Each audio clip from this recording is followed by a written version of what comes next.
नमस्कार. डी-एस-पो चॅनलमध्ये आपले स्वागत आहे. येवला शहरातील एका तरुणाला लग्नासाठी मुलगी हवी होती. त्या दरम्यान त्याची ओळख बुलढाण्यातील माऊली वधूवर सूचक केंद्राचा एजंट सांडू जाधव आणि त्याची पत्नी अलका जाधव यांच्याशी झाली. त्यांनी सरिता नावाच्या मुलीशी लग्न लावून देण्याचं आमिष दाखवलं. यात लुबाडलेली रक्कम ₹1,70,000, वकिलाची फी ₹5,000, खरेदीसाठी ₹4,000 असे एकूण ₹1,79,000 घेऊन पोबारा केला होता. परंतु येवला शहर पोलिसांनी दिलेल्या माहितीनुसार 30 मार्च 2026 रोजी बाजीरावनगर येथील विठ्ठल रुक्मिणी मंदिरात मोठ्या थाटामाटात विवाह पार पडला. पण लग्नाच्या अक्षता पडताना पडताच तोच नवरीने आपला खरा रंग दाखवला.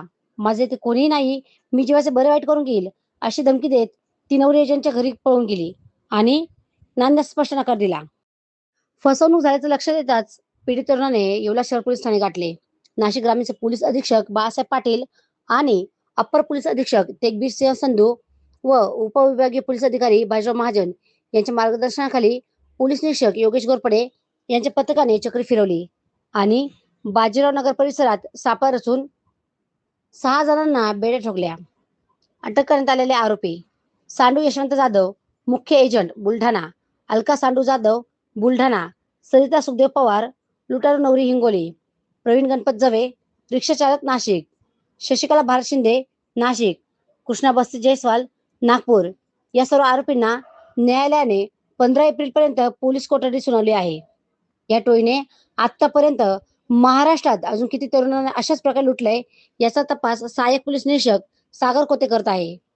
येवला शहर पोलिसांचे नागरिकांना आवाहन करण्यात येत आहे की अनोळखी वधूवर सूचक केंद्रावर डोळे झाकून विश्वास ठेवू नका. आर्थिक व्यवहार करताना शहानिशा करा, अन्यथा तुमची अशीच फसवणूक होऊ शकते. डी-एस-पो मराठी न्यूजसाठी दीपक सोनवणे, येवला.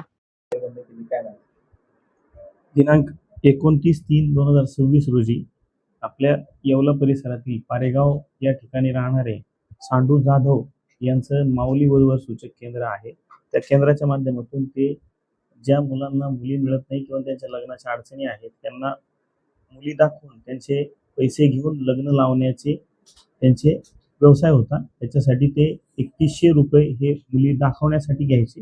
लग्न लावण्यासाठी 1.5 लाख ते 2 लाखापर्यंत ते पैसे घ्यायचे. त्या मुली लग्न लागल्यानंतर नांदायला गेल्यानंतर 8 दिवस, 15 दिवस, 21 दिवस अशा थांबून त्यांना काहीतरी कारण सांगून आत्महत्या करेल किंवा मी निघून जाईल, माझा मुलगा आहे, त्याला भेटायला जायचंय असं सांगून त्या ठिकाणाहून निघून जायच्या.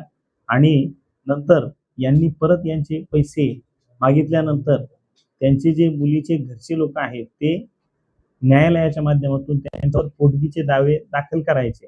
परंतु ज्या वेळेस त्यांची फसवणूक झालेली हे त्यांच्या लक्षात आल्यानंतर खूप उशीर झालेला असायचा. तर याच्यामध्ये जे मुलाचे आई वडील आहे, मुलाचे घरचे नातेवाईक आहे, यांची आर्थिक आणि सामाजिक असं दुहेरी याच्यामध्ये नुकसान ही टोळी करत होती. तर याच्यामध्ये आता सध्या आपण 6 लोकांना अटक केलेला असून याच्यामध्ये तपास सुरू आहे आणि याच्यामधील माननीय न्यायालयासमक्ष यांना हजर केले असता माननीय न्यायालयाने आम्हाला याच्यामध्ये 15 तारखेपर्यंत PCR दिलेला आहे.